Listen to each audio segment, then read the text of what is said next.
Whenever you're ready.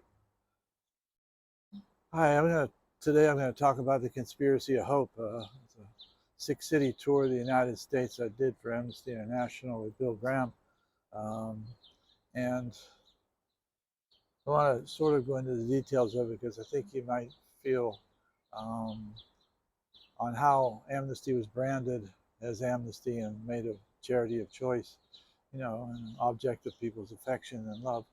So, um, began when I recruited U2 early on and in Dublin, and I had a wonderful day and morning with Sean McBride, the founder of Amnesty International, and he so inspired me that I really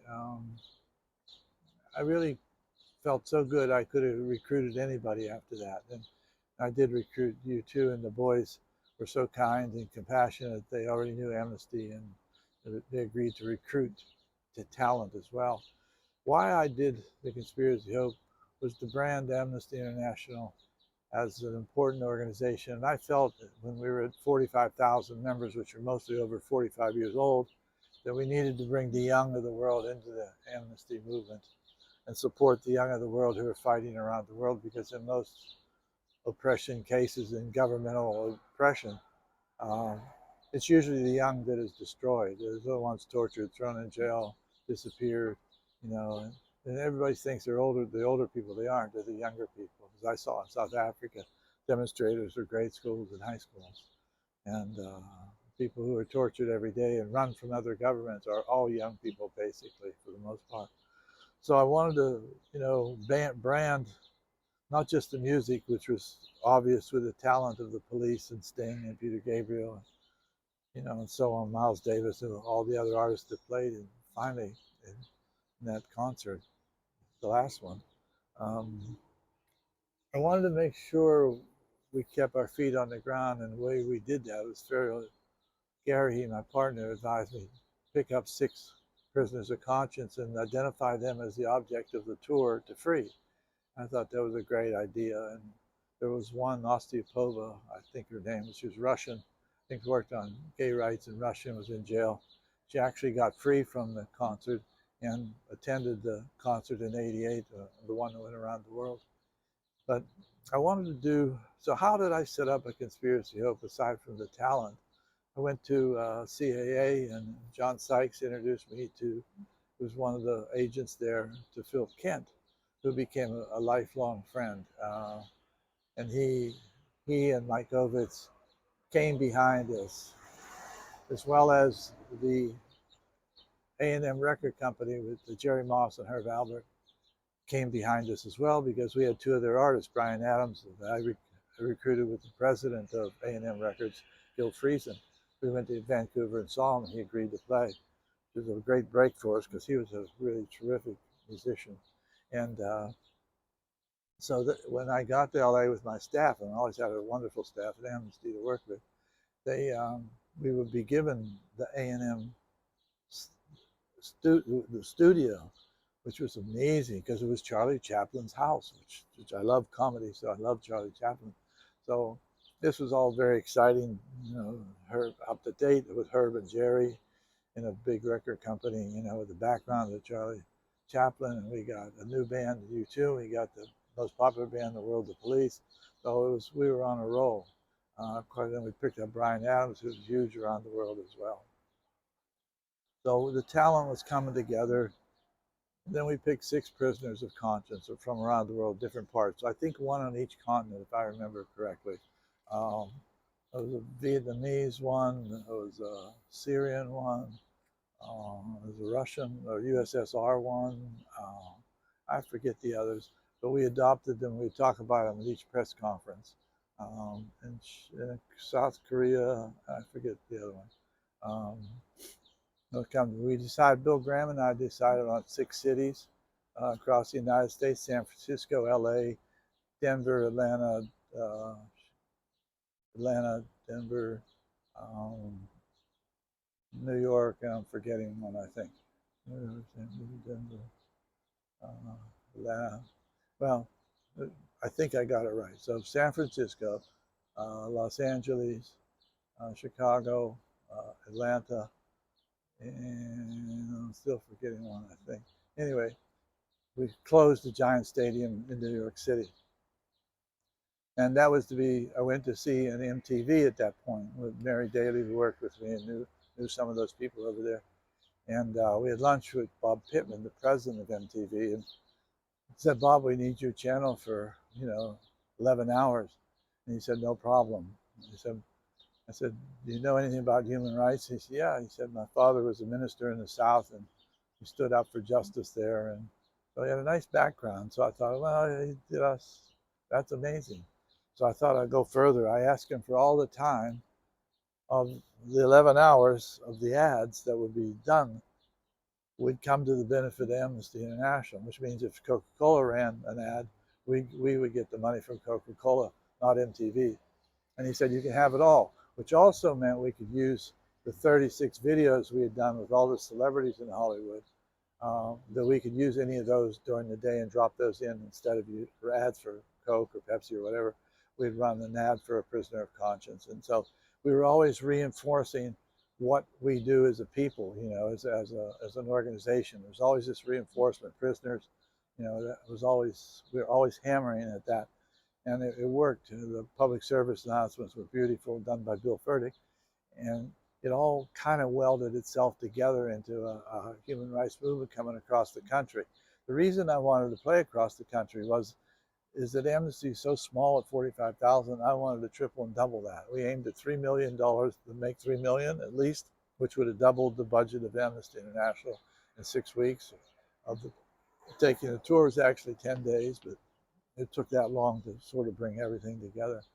And on the stage, we had the Neville brothers, Joan Baez, Peter Gabriel, Bryan Adams, U2, Sting as a person, and to be joined later by the Police. And as we went along, like in Los Angeles, half of the music community, Bob Dylan, everybody famous showed up at that one. They loved it at the Forum. It was magnificently, it just worked there very well.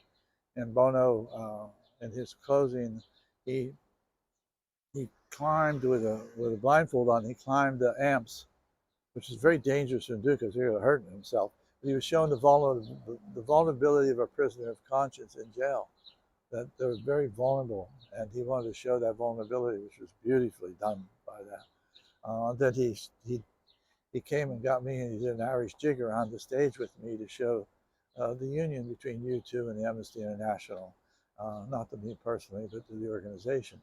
And so we were on quite a move. When we went into Denver, we weren't sold out, and Barry Fay, who was a great promoter, told me it's mostly walk up in Denver.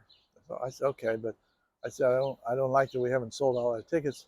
So what we did was wake up all the artists on the tour, and every day, every hour, they went out and talked on the radio. They showed up at radio stations and said, can I be on? Of course, they went on. So we did very well in Denver. My guess is that was our best show. I'm not sure. When we get to Atlanta, we try to stop an execution. Peter Gabriel talked to the governor, stopped it for a while, about 2 weeks. I think they eventually killed the guy.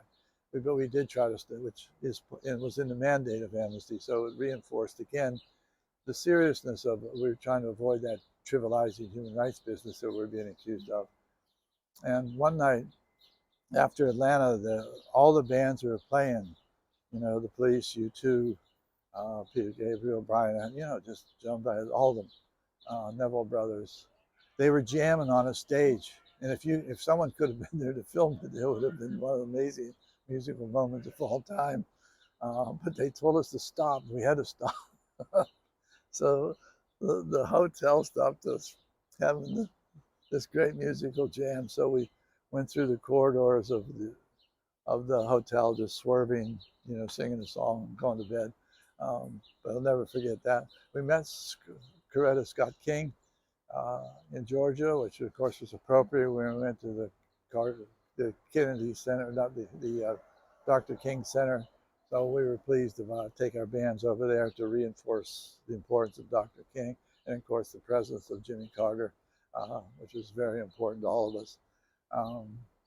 And then we moved into Chicago, and there in Chicago was kind of a brilliant show because Robin Williams took to the stage and did one of those performances that no one will ever forget. So we go into New York. We fly in Fela from Africa. Um, and Fela was one of the great musicians in Nigeria. And he was always being arrested. And we got him out of jail to come to New York. Of course, he traveled with a lot of people. I mean, quite a few people. Woo! So we were so happy to have him there. And we had a great press conference with him highlighting that he was joining this scene, as well as Miles Davis, the Hooters from Philadelphia, Ono, the Beatle fame, um, and so on and so on. It was just a whole list of 11 hours of music, coordinated on the stage by Michael Ahern, Bill Graham, brilliantly done. MTV shot the all 11 hours. We syndicated up on Fox at about 7 to 11, and by the end of the show, I knew we had tripled the membership of Amnesty. We hit our $3 million mark, got people out of jail. We stopped an execution for a short while.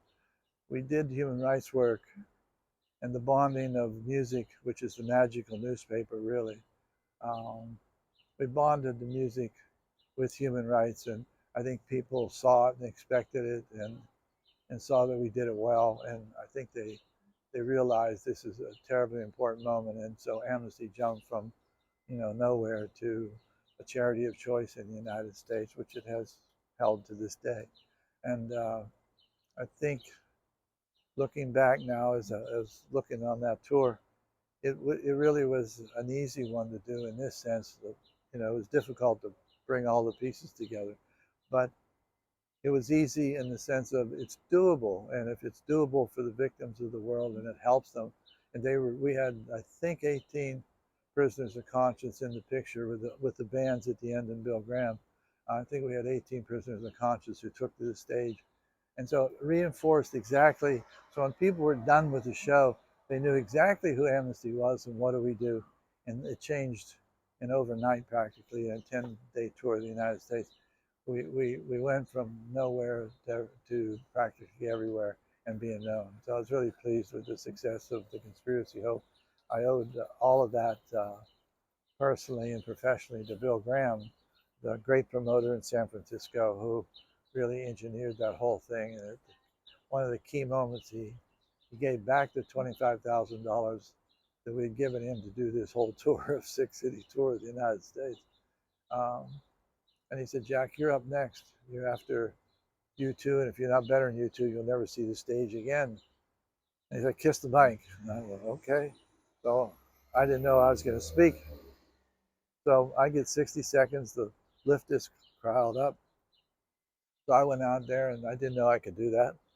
But I went out there, and I did it in 60 seconds. I raised that stadium up off the ground with my voice. I was pleased that God gave me whatever's inside my head or my throat. I was able to have the ability to do that, and I thank God for that. It was a moment when music and the sound of human rights and the victims' voices got heard, and so I was pleased with the tour, and it worked magically well. And I'll talk about it later about a few other things, but I wanted you to know about the Conspiracy Hope in 1986. If you can find it on YouTube or somewhere, do it. I think you'll be impressed, and I hope you'll be inspired. Thank you. Is that all right? Yeah, it's good. I can't hear everything down there, but it sounds good to me. I bumped it a couple times.